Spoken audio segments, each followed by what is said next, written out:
အားလုံးပဲမင်္ဂလာပါဒီတစ်ခါမှာတော့ဆရာဒေါက်တာဖြူတီဟာရဲ့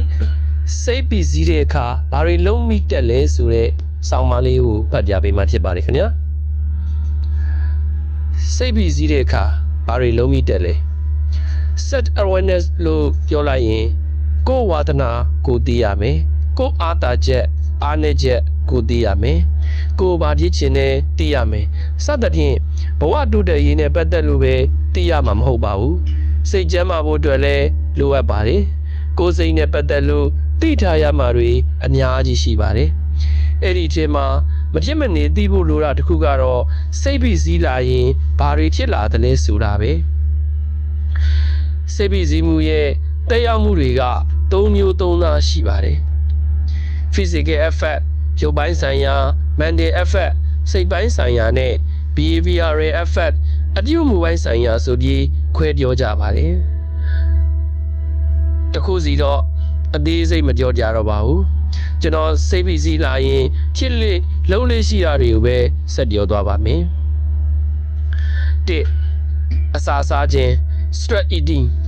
စိတ်ညစ်လာရင်ခန္ဓာကိုယ်ကတောင်းဆိုလာတယ်စိတ်ဖိစီးလို့စားမှဖြစ်တဲ့အတွက်ပျော်သေးတဲ့စားစာတွေပဲစားကျင်လာတာဘာတွေလဲဆိုတော့စီကြော်တွေအချိုတွေပြုတ်ပြင်ထားတဲ့အစားအစာတွေတခုကမှတော့ကျမရည်နဲ့မညီညွတ်ဘူးနှစ်လူတွေစီကရှောင်ဖယ်လိုက်ခြင်း social withdrawal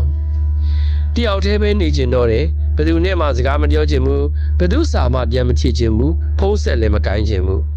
အဲ့ဒီအခါစာတွေကပုံလာတယ်ပိုဒီစိတ်ဖိစီးတယ်စာပြန်တာနောက်ကျသွားလို့ sorry နော်ဆိုတဲ့စကားကိုလည်းထက်ကပြောမနေချင်တော့ဘူး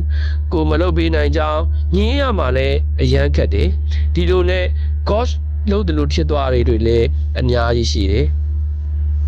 3တတိလက်လွတ်ဖုံးပုတ်နေမိခြင်း mindless scrolling တခါတလေမနေ့2နာရီ3နာရီထိုးတယ်ရုပ်ရှင်ကြည့်တာလည်းမဟုတ်တခုခုကိုလေ့လာနေရလည်းမဟုတ်ပဲ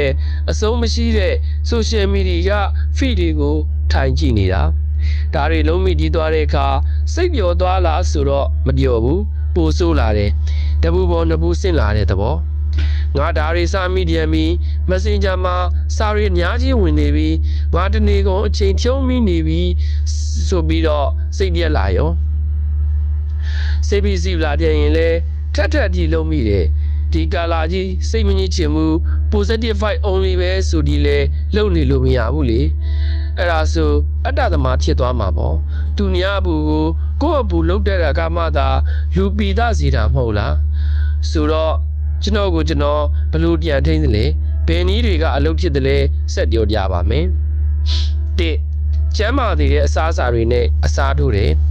အပေါ်ကပြောခဲ့တဲ့စီကြောတွေအချိုတွေ processed food တွေကိုတက်နိုင်သမျှအိမ်မှာဝင်မထားတော့ဘူးညင်နေရင်တော့စားမိမှာပဲလေဒါကြောင့်အပြုအမူတစ်ခုပြောင်းလဲတဲ့နေရာမှာပတ်ဝန်းကျင်ကသိအရေးကြီးတာလှုပ်တင်နေဆိုတာလှုပ်ရတာလွှဲအောင်ဖန်တီးထားတာမလှုပ်တင်တာဆိုလှုပ်ရတာမခက်အောင်ကိုယ့်ပတ်ဝန်းကျင်ကိုပြောင်းလဲထားဝဲပါဝါကိုအာမကူနဲ့တိတ်အလုံးမဖြစ်ဘူးကျမရင်းနဲ့ညီညွတ်တဲ့မညီညွတ်တောင်တိတ်မဆိုးတဲ့ကျွန်တော်စိတ်ကိုလည်းပျော်စေတဲ့အစားအစာတွေနဲ့အစားထိုးလိုက်တယ်နောက်ဆုံး potato chip ဝယ်စားမိတောင်အသေးဆုံးအထုပ်ကိုရွေးလိုက်တာမျိုးပေါ့ဒီတော့စားကျင်တာလည်းစားလိုက်ရတယ်ကျမ်းမာရေးလည်းတိတ်မထီတော့ဘူးနှစ်ကိုယ်စိတ်ကိုအစဉ်ပြေစေတဲ့လူတွေနဲ့ထိတွေ့တယ်စိတ်ချင်းနေတဲ့မိတ်ဆွေတွေညီကိုမောင်နှမတွေပေါ့သူတို့နဲ့တွေ့လိုက်စကားပြောလိုက်သူများမကောင်းကြောင်းကိုကောင်းကြောင်းလေးတွေပြောလိုက်ရတော့စိတ်ညစ်တာတွေပျောက်သွားတယ်ပေါ်ပါလာတယ်ပြန်ပြောလာတယ်စားချင်းတွားတွေ့ဖို့တော့အာယူရတယ်ကိုကရှောင်ချင်းနေတာကိုဒါပေမဲ့အဲ့ဒီတစင်ကလေးကိုကြော်နိုင်လိုက်ပြီးတွေးပြလိုက်ရင်တော့စိတ်တွေပြန်အဆင်ပြေသွားတယ်3 daily routine တွေကိုသတ်မှတ်ထားတယ်ဒီနေ့ကုန်စိတ်လေမလားရတယ်ဒါပေမဲ့ညနေလောက်ကျလမ်းထားလျှောက်ဖြစ်တယ်ဘာလို့ဆိုတော့ဒီနေ့ခြေလမ်းတစ်တောင်းရှောက်မယ်သတ်မှတ်ထားလို့အဲ့ဒီကနေပဲစိတ်ကနည်းနည်းလေးပြန်လန်းလာပြီးအလုပ်တွေပြန်လုပ်လာနိုင်ရောဒါကြောင့်နေတစ်ပိုင်းထက်ပိုပြီးချော့ထွက်မသွားတော့ဘူး daily routine နဲ့ထိန်းထားတာ မနက်ကဆိုလဲစိတ်စင်ပြေမနေဘူးခုနကပဲ3km ထပြေးတယ်စိတ်ကလေးကြီးသွားတယ်ဒီနေ့ကလည်းစာရေးရမယ်လို့ဆိုတော့မဖြစ်မနေရေးရမယ်ဆိုပြီးတပွဲမှာထိုင်ဒါကြောင့်ဒီစာကို online ပေါ်မှာတက်လာတာဆိုလိုတာကစိတ်ပါမဆိုပြီးလုံနေလို့မရပါဘူးပါမပါကိုလို့ရမယ်လို့ကိုလို့ရမယ်ဒါသည် professional mindset ဖြစ်တယ်လို့ဒီကာလမှာအင်မတန်ရေးကြီးတဲ့အလေးထားတစ်ခုလည်းဖြစ်တယ်တရားထိုင်မှာညားလာရင်ဘာတွေထူးလာသလဲလို့မေးကြည့်တယ်အယိုးရှင်းဆုံးပြောရရင်ကိုယ်စိတ်ကို slow motion နဲ့ညင်တက်လာတာပဲလူတယောက်ကကိုဒေါသထွက်စေမဲ့စကားပြောလိုက်တယ်ဒေါသထွက်သွားတယ်လက်ကနေပစ္စည်းတစ်ခုခုနဲ့ကောက်ရိုက်လိုက်တယ်ရေတော့သာကြားနေတာတကယ်ကခဏလေးဘေးလူကလန့်ဆွဲလို့တော့မမီဘူးတရားထိုင်ထားတဲ့လူကတော့ဓာတွေကိုအနစ်ပြခွက်နဲ့မြင်နေတယ်သူဒီစကားပြောလိုက်တယ်ငါဒေါသထွက်သွားတယ်ထွက်တဲ့လျောက်တခုခုပြန်ပြောချင်လာတယ်ဆဲချင်လာတယ်လှုပ်ချင်လာတယ်ဒါကိုစင်ញင်နိုင်လိုက်တဲ့အခါဒေါသရဲ့သားကောင်မဖြစ်တော့ဘူးအမားနဲ့သွားတယ်ဒါပဲစိတ်ခံစားချက်ဆိုတာရှောင်ရှားလို့မရဘူးဒေါသထွက်เสียတွေ့ဒေါသထွက်တယ်တက်မက်เสียတွေ့တက်မက်တယ်စိတ်ပြီးစီးမှုဒါတွေနဲ့တွေ့ရင်ကြုံရင်စိတ်ပြီးစီးတယ်လုံးလို့ရတာကအဲ့ဒီခံစားချက်တွေရဲ့တားကောင်မဖြစ်ဖို့ပဲ